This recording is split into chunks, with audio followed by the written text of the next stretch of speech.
दोस्तों यूँ तो आपने कई सारी मर्डर मिस्ट्री सुनी होगी।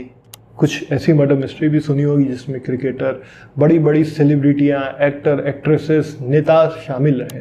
लेकिन आज की जो कहानी है वो दुनिया के एक मशहूर शेफ की मर्डर मिस्ट्री है। क्या हुआ था उस रात जिसका फैसला यूएस के पुलिस डिपार्टमेंट नहीं कर पाई? क्या क्या सबूत मिले थे और क्या निष्कर्ष निकला? क्या वो केस आज तक सॉल्व हुआ है कि कहीं पीछे पड़ा हुआ है? इन सारी ही चीज़ों पे आज हम प्रकाश डालेंगे। सबसे पहले आप सभी का हार्दिक स्वागत है आपके अपने फेवरेट यूट्यूब चैनल अनमिश टीवी पर। आपका प्यार मुझे मिल रहा है, उसके लिए मैं आपका हृदय से आभारी हूँ। दोस्तों, कुछ लोगों को खाना बनाने का शौक होता है, कुछ को खाना खाने का, लेकिन बहुत कम लोग ऐसे हैं जिनको खाना बनाने और खिलाने दोनों का शौक होता है। आज हम बात कर रहे हैं एक ऐसे ही व्यक्ति की जो केवल खाना नहीं बनाता था, उसने अपनी पहचान बनाई। अब वो भी केवल अमेरिका में नहीं, जापान में, फ्रांस में, पेरिस में, अलग अलग जगहों पे पूरी दुनिया में उसको पूजा जाता था क्योंकि वो एक मास्टर शेफ था। एक ऐसा शेफ जिसको बचपन से खाना बनाना और खाना खाना अच्छा लगता था। बात करते हैं उस शेफ के। उनका नाम था मासाटाका कोबयाशी। जापान में जन्मे थे। एक फूड कॉन्ट्रैक्टर के घर में जब उनका जन्म हुआ तो उनके पिताजी काफ़ी खुश थे। घर में सारी सुख सुविधाएं थी। अपने लड़के को अपने प्यार से पालते थे। जब लड़का बड़ा हुआ यानी मासाटाका कोबयाशी जी, तब उनको खाना बनाने में और खाना खाने में रुचि होने लगी। महज 16 साल की उम्र में उन्होंने ये डिसाइड किया कि वो इस कला को, इस आर्ट को, खाना बनाने की कला को वो सीखेंगे। उनके पिताजी भी फूड कॉन्ट्रैक्टर थे तो जानते थे कि एक अच्छा ल्यूक्रेटिव करियर ऑप्शन है। साथ ही साथ उन्होंने अपने बच्चे को ये फ्रीडम दी थी कि वो अपने मन की चीज़ें कर सके। घर से संपन्न थे, फैमिली का सपोर्ट था, तो 16 साल की उम्र में वो खाना बनाने की विधि को सीखने के लिए स्विट्ज़रलैंड जाते हैं। स्विट्ज़रलैंड जाते हैं, वहाँ अलग अलग रेस्टोरेंट में काम करते हैं, अलग अलग लोगों से सीखते हैं जो वहाँ पे मास्टर शेफ थे। उनसे जो यूरोपियन डिशेस होती हैं, इंग्लिश डिशेस होती हैं, उनको बनाने की कला सीखते हैं। स्विट्ज़रलैंड के बाद वो पेरिस में जाते हैं, वहाँ खाना बनाना सीखते हैं। अब धीरे धीरे लोगों के बीच में उनका नाम फेमस होने लगा था। लोग जो केटरिंग और फूड बिजनेस से जुड़े हुए थे उनको मास्टर शेफ बुलाने लगे थे। पर अभी मासाटाका कोबयाशी के पास काफ़ी समय था कि वो अपना करियर शुरू करें। वो छोटे 16-17 साल के बच्चे ही थे। वो जैसा जैसा काम करते जाते उनकी कला और इम्प्रूव होती जाती है। खाना बनाने के साथ साथ वो खाने को प्रेजेंट करने के तरीके पे भी दिन रात मेहनत करने लगे। खाना ऐसा जो कि स्वाद में भी अच्छा हो और प्रेजेंटेबल भी हो। इन दोनों चीज़ में मासाटाका कोबयाशी जी को महारत हासिल थी। मासाटाका को कई लोग प्यार से मासा बुलाते थे, तो हम भी उनको इस वीडियो में मासा नाम से ही संबोधित करेंगे। स्विट्ज़रलैंड, पेरिस में वो जब ट्रेनिंग ले ली तो फिर वो वापस गए अपने घर। वहाँ उन्होंने कहा कि अब वो अमेरिका जाना चाहते हैं और 1980s के दौरान वो अमेरिका आ जाते हैं। अमेरिका जो कि एक ऐसा लैंड माना जाता है जहाँ लोगों के ड्रीम पूरे होते हैं, सपने पूरे होते हैं। वहाँ पे उन्होंने एक होटल ज्वाइन किया, ला पेलिस्री। ला पेलिस्री में उन्होंने जब खाना बनाना शुरू किया तो लोगों के होश उड़ गए। जो भी खाना खाता वो एकदम भौचक्का रह जाता। उनका नाम धीरे धीरे हर जगह फैलने लगा। बात तो यहाँ तक आ गई कि उनके हाथ का खाना खाने के लिए लोगों को 21 दिन पहले बुकिंग करानी पड़ती थी। यानी 3 हफ्ते पहले आप बुकिंग कराएंगे तब मासा के हाथ का खाना खा सकते थे। रेस्टोरेंट का नाम चल पड़ा था। दिन रात वहाँ पे कस्टमर आते थे, पैसे की कोई कमी नहीं थी। बड़े बड़े सेलिब्रिटी, हॉलीवुड के एक्टर, एक्ट्रेसेस, स्टीव जॉब जो एप्पल के संस्थापक हैं, वो भी उनके खाने के दीवाने थे। कई सारे नेता भी उनके हाथ का बनाया हुआ खाना खाते थे। धीरे धीरे समय बदलता गया। ला पेलिस्री से उनका जो मन एक तरीके से भरने से लगा। उसी बीच उनके पास एक दूसरे होटल का भी ऑफर आया। वो होटल और बड़ा था, पैसे अच्छे थे, तो मासा ने वो वाला होटल चूज किया। 1983 वो साल था जब वो दूसरे होटल में काम करते करते थक गए।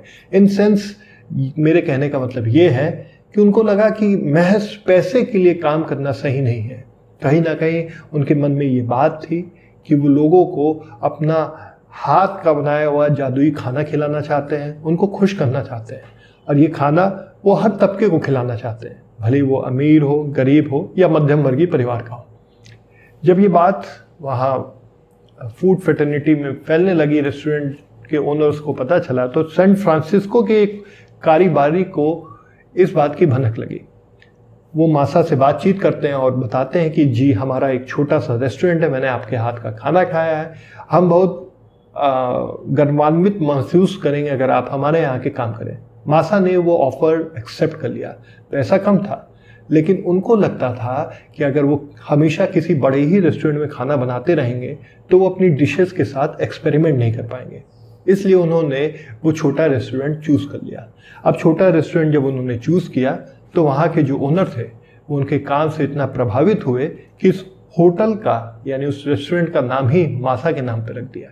होटल चल पड़ा, वहाँ भी लोग आने लगे, हर तबके के लोग आते थे और मासा सेटिस्फाई थे कि वो हर लोगों के लिए अलग अलग व्यंजन बना सकते थे। वो नए व्यंजन बनाने लगे, नए तरीके से उसको प्रेजेंट करने लगे, स्वाद आने लगा और जायका जो था उनके खाने में वो अलग ही लेवल का था। धीरे धीरे हर जगह बात फैल गई, पैसा भी था, 3 बच्चे, बीबी, माँ बाप सब थे उनके पास, उनके जीवन में किसी भी चीज़ की कमी नहीं थी। लेकिन फिर आती है वो अंधेरी रात। दिन बीतते गए और मासा अपने प्रतिदिन के काम को करके उस दिन यानी 11 नवंबर सन 1984 को अपने मैनेजर को बाय कहते हैं और कहते हैं कि हम फिर मिलेंगे कल। अगले दिन मासा आते और फिर अपना काम करने लगते थे। अमूमन मासा जो काम करते थे वो सेकंड शिफ्ट में करते थे, तो तकरीबन 4:30 बजे जो रेस्टोरेंट के ओनर थे वो पहले उनको कॉल किया करते थे। जब मासा रेडी हो जाते थे तो रेस्टोरेंट का ओनर उनके लिए एक गाड़ी भेज देता था। अब वक्त आता है 13 नवंबर 1984। 11 नवंबर 1984 को रात को वो निकले थे। अगला दिन बीतता है, अगला दिन मासा नहीं आते क्योंकि वो छुट्टी पे थे। 13 तारीख को जब मासा 4:30 बजे नहीं आते हैं तो रेस्टोरेंट का जो ओनर था उसको कुछ अजीब सा लगता है, क्योंकि इतने साल के उनके करियर में मासा बड़े डिसिप्लिन थे, वक्त के पाबंद थे।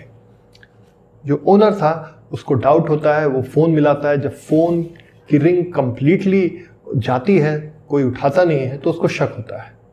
ओनर अपने रेस्टोरेंट से निकलता है, उनके घर की तरफ जाता है।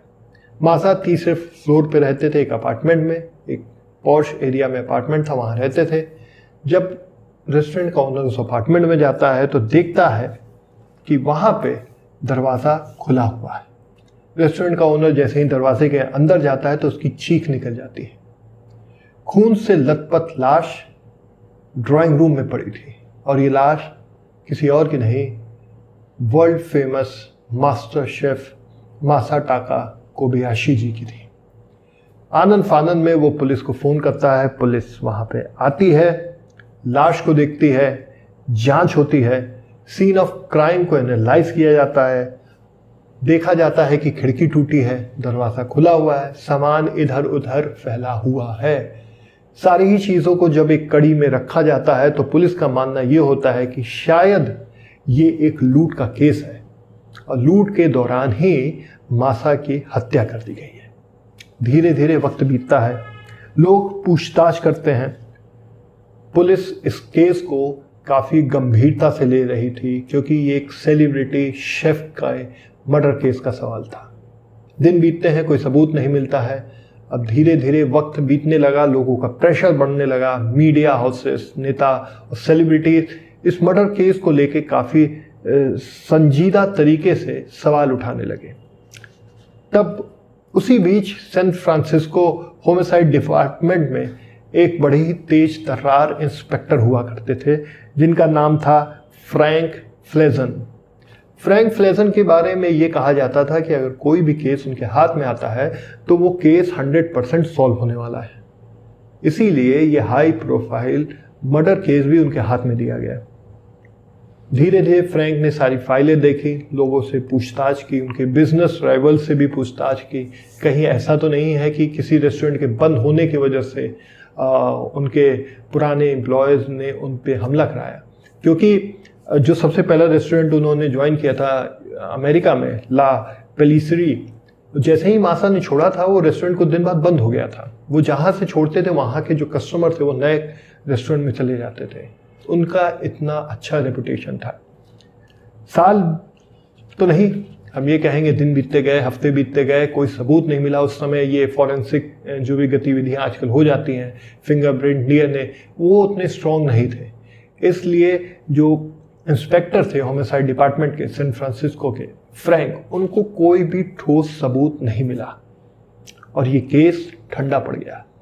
लेकिन ताजुब की बात तो तब हुई कि जब 1993 में ये जो इंस्पेक्टर फ्रैंक थे, ये रिटायर हो चुके थे तब तक सैन फ्रांसिस्को होमिसाइड डिपार्टमेंट में से, इन्होंने एक चौंकाने वाला स्टेटमेंट दिया। स्टेटमेंट में उन्होंने ये कहा कि वो जानते हैं कि मशहूर मास्टर शेफ मासाटाका कोबयाशी की हत्या किसने की है।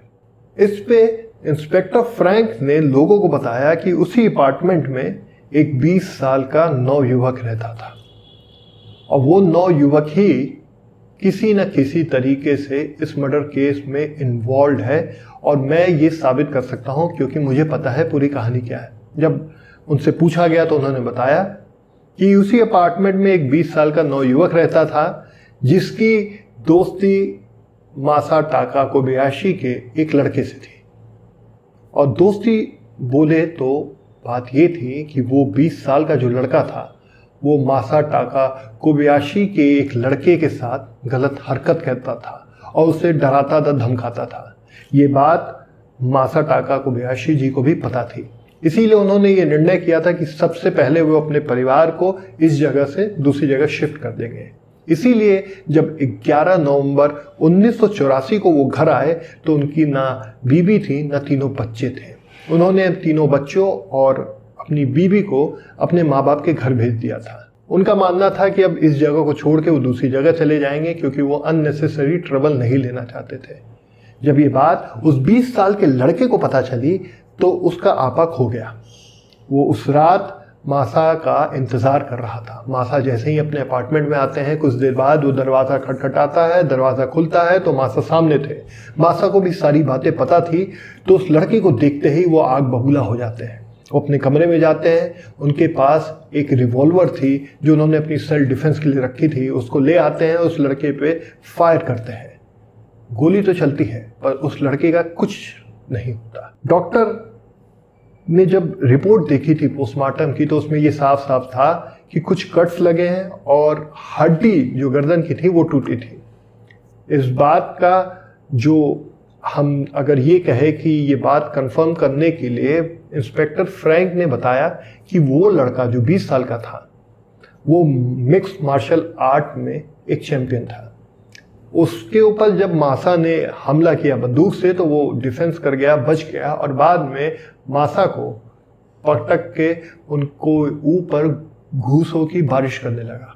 इसी बीच हाथापाई में मासा की गर्दन की हड्डी टूट जाती है, उनकी मृत्यु हो जाती है। जब इंटरव्यूअर ने और बाकी लोगों ने उनसे पूछा कि आपको इतना पता है तो आप इस केस को आगे क्यों नहीं ले जा रहे हैं, तो इंस्पेक्टर फ्रैंक ने बताया कि उनके पास सबूत नहीं है।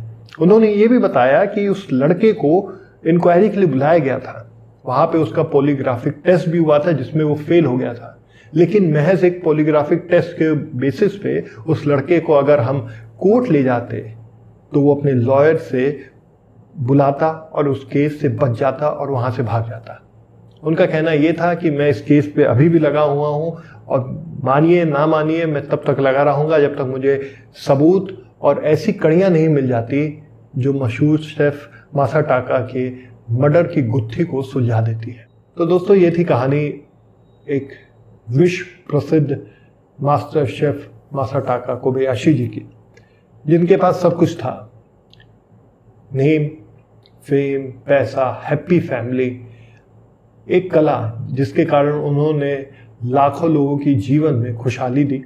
उसके बावजूद परिस्थितियां ऐसी बनी, समय ऐसा आया कि उनकी मृत्यु हो जाती है। और आज 1984 से लेकर अगर हम बात करें सन 2025 तो 16 साल उधर और 25 साल इधर, 41 साल हो चुके हैं लेकिन उनके मर्डर का कोई भी सुराग नहीं है। दोस्तों, ये कहानी आपको कैसी लगी कमेंट बॉक्स में ज़रूर लिख के बताइएगा। अगले वीडियो के साथ आपका दोस्त अनिमेश आपके सामने फिर हाजिर होगा। अगर आप भी कोई कहानी सुनना चाहते हैं तो कमेंट बॉक्स में लिख दीजिए, हम जल्दी आपके सामने आएंगे। तब तक जय हिंद, जय भारत।